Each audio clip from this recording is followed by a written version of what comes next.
জুমার দিনে কিছু কথা আপনাকে বলবো যেগুলো আপনার জুমাকে আলোকিত করবে ইনশাআল্লাহ তাআলা। এক নাম্বার, সকাল সকাল জুমার সালাতে যাবেন। এই হাদিসটা আপনার জন্য। নবী সাল্লাল্লাহু আলাইহি ওয়াসাল্লাম বলেছেন, যে ব্যক্তি জুমার দিনে সকাল সকাল গোসল করে, সকাল সকাল গোসল করে, ফরজ গোসলের মতো গোসল করে, উত্তম কাপড় পরিধান করে, তার সবচেয়ে সেরা কাপড়টা পরে। আমরা মসজিদে যাওয়ার সময় সবচেয়ে সেরা কাপড়টা পরতে চাই না। আমরা বাজারে যাওয়ার সময়, পার্টিতে যাওয়ার সময়, বড় কোনো ব্যক্তিত্বের সাথে দেখা করার সময় আমরা উত্তম কাপড় পরি, মসজিদে পরতে চাই না। এটা সরাসরি সুন্নতের খেলাফ। মসজিদে যাওয়ার সময় উত্তম কাপড় পরতে হবে। আল্লাহ পাক তৌফিক দান করেন। যে ব্যক্তি জুমার দিন সকাল সকাল গোসল করে এবং উত্তম কাপড় পরিধান করে, আতর খুশবু ব্যবহার করে এবং পায়ে হেঁটে মসজিদে যায়, বাহনে চড়ে নয়, পায়ে হেঁটে মসজিদে যায়, মসজিদে আগে আগে প্রবেশ করে, কারণ মসজিদের দরজায় ফেরেশতারা থাকেন, তারা লিপিবদ্ধ করতে থাকেন কে প্রথমে ঢুকলো।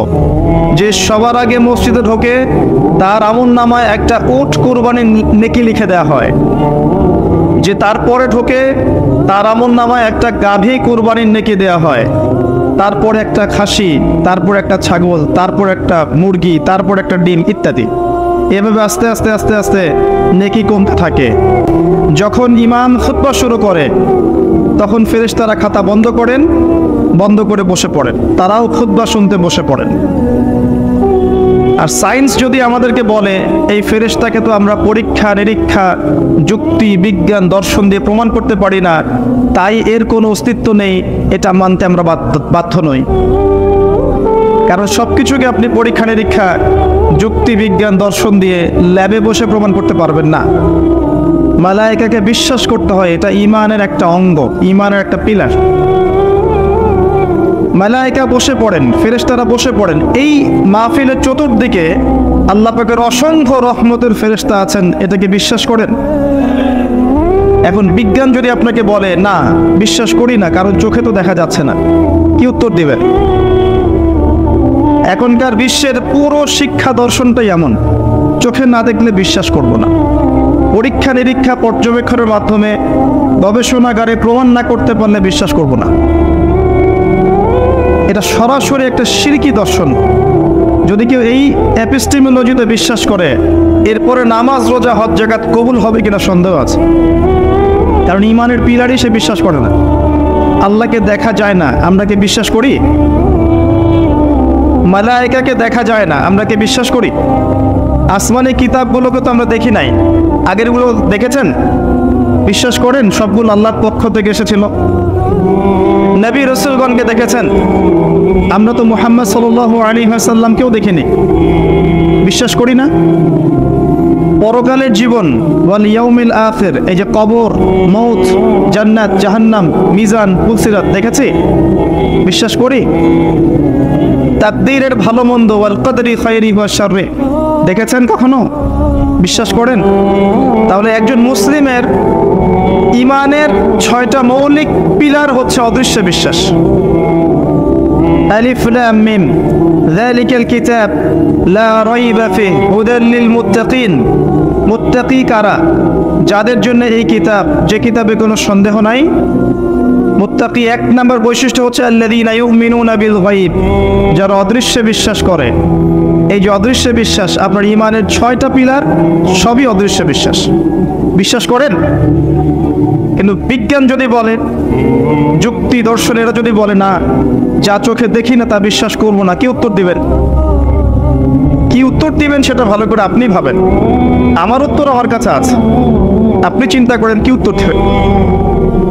পুরো শিক্ষা দর্শনই এমন, যেটা চোখে দেখা যায় সেটা বিশ্বাস করি, পরকাল তো দেখা যায় না, বিশ্বাস করব কেন? লান নুমিনা লাকা হাত্তা নারাল্লাহা জাহরা। মনে আছে কোন কওম এই কথাটা বলেছিল? মনে আছে কোন কওম বলেছে লান নুমিনা লাকা হাত্তা নারাল্লাহা জাহরা? কে বলেছে? এইভাবে তো আল কোরআনের আলো ঘরে ঘরে জ্বলবে না, শুধু স্লোগান দিলে তো হবে না ভাই। প্রত্যেকটা ঘরে একজন করে কোরআনওয়ালা মানুষ তো থাকতে হবে নাকি? ঠিক না ঠিক? প্রত্যেকটা ঘরে একজন করে অন্তত কোরআনওয়ালা মানুষ লাগবে, তখন দেখবেন অটোমেটিক আল কোরআনের আলো ঘরে ঘরে জ্বলে গেছে ইনশাআল্লাহ তাআলা। আর যদি মানুষ তৈরি করতে না পারি, শুধু স্লোগান দিয়ে আইওয়াস শোডাউন করে ইসলামের কোনো খেদমত হবে না। আমরা বাস্তবতায় বিশ্বাস করি না, না আবেগে বিশ্বাস করি? বাস্তবতা। আসুন, এটা বলেছিল বনু ইসরাইল, নবী মূসা আলাইহিস সালামকে বলেছিল, লান নুমিনা লাকা, হে মূসা আমরা তোমাকে বিশ্বাস করব না, লান নুমিনা কখনো বিশ্বাস করব না, হাত্তা নারাল্লাহ জাহরা, যতক্ষণ না আল্লাহকে স্পষ্ট দেখতে পাচ্ছি। এখনকার দর্শনটা এমন না? সূরা বাকারার মধ্যে আছে প্রথম দিকে। তো মালায়েকায় বিশ্বাস করি তো আমরা, এই পুরো জায়গাটা আল্লাহর ফেরেশতারা ঘিরে রেখেছেন, বিশ্বাস করে? সুবহানাল্লাহ। শুধু তাই নয়, আল্লাহ পাকের কাছে যেই ফেরেশতারা আছেন তাদের সামনে আল্লাহ পাক এই মানুষগুলোকে নিয়ে গর্ব করছেন এখন, যারা দুনিয়ার সব ফিকির বাদ দিয়ে শুধু আল্লাহর দ্বীনের কথা শোনার জন্য, আমল করার জন্য খালেস নিয়াতে একত্রিত হয়েছে। আল্লাহ পাক তাদেরকে কবুল করুন, আমিন। মালায়েকারা খাতা বন্ধ করে বসে পড়েন এবং এরপরে যারা আসে, মসজিদের খুতবা শুরু হওয়ার পরে যারা আসে তারা জুমার সালাত ধরতে পারে, কিন্তু আগে আসার উট কুরবানি, গরু কুরবানির নেকি তারা পায় না। খাতা তো বন্ধ হয়ে গেছে, এরপরে তো খাতায় আর নাম থাকলো না। নবী সাল্লাল্লাহু আলাইহি ওয়াসাল্লাম কি বলছেন? জুমার দিন সকাল সকাল গোসল করে কেউ যদি উত্তম কাপড় পরে সুগন্ধি ব্যবহার করে সকাল সকাল মসজিদে প্রবেশ করে এবং ইমামের কাছাকাছি বসে পড়ে, বসে খুতবা শুনতে থাকে, কাউকে কষ্ট দেয় না। কষ্ট দেয় না মানে কেউ যদি কথা বলে তাকে এতটুকু বলে না যে তুমি চুপ কর, একদম চুপচাপ সে নীরবে ইমামের খুতবা শুনতে থাকে দিলের কান দিয়ে। এরপর ইমামের সাথে 2 রাকাত নামাজ পড়ে, ফরজ নামাজ। নবী করিম সাল্লাল্লাহু আলাইহি ওয়াসাল্লাম বলছেন, এই ব্যক্তির আমলনামায় প্রত্যেক যে পদক্ষেপ ফেলে সে মসজিদে এসেছে, প্রত্যেক পদক্ষেপের বিনিময়ে 1 বছরের নফল রোজা আর 1 বছরের নফল নামাজের নেকি দেওয়া হবে।